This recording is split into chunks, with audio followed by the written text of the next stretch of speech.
আমি আস্তে আস্তে মানে কি একটা লিখলাম যে ডায়লগের মতো প্রয়োজনে নয় বেশি ক্রয় দরিদ্রদের কষ্ট হয়, এই ধরনের বিষয় যে আমরা পেনিক বাই বেশি করব না, এটা আসলে আলটিমেট আমাদের দরিদ্র পুয়ার মানুষদেরই কষ্ট হয়।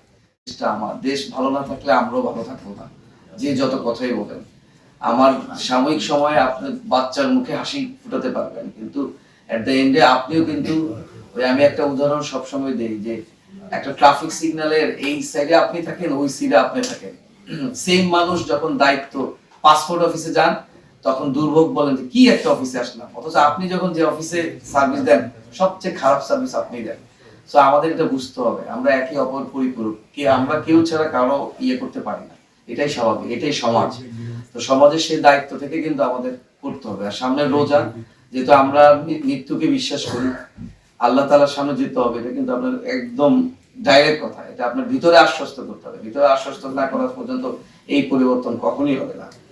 আর ওভারঅল আমি যেটা বলবো যে আমি আস্তে আস্তে মানে কি একটা লিখলাম যে ডায়লগের মতো প্রয়োজনে নয় বেশি ক্রয় দরিদ্রদের কষ্ট হয়, এই ধরনের বিষয় যে আমরা পেনিক বাই বেশি করব না, এটা আসলে আলটিমেট আমাদের দরিদ্র পুয়ার মানুষদেরই কষ্ট হয়।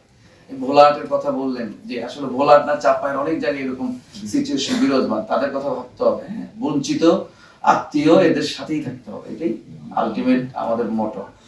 কখন করি যখন মনে করে যে খেজুরের দাম তো বেড়ে যাচ্ছে, চালের দামের ক্ষেত্রে খুব বেশি বাড়ে স্যার, 3 থেকে যেমন সর্বনিম্ন চালের দামটা স্যার যেটাই করবো সেটাই ছিল।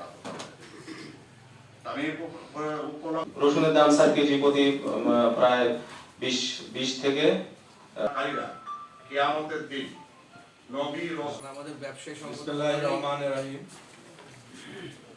সম্পর্কে আমরা বলেই দিয়েছি যে আপনারা যদি ন্যায্য মূল্যে বিক্রি করতে পারেন না, 45 টাকা কেজি স্যার। আগে কত ছিল? এখন তদারকি করি, আমাদেরকে অবশ্যই অনেকেই সহযোগিতা করে। Next level, well done, side by side, free.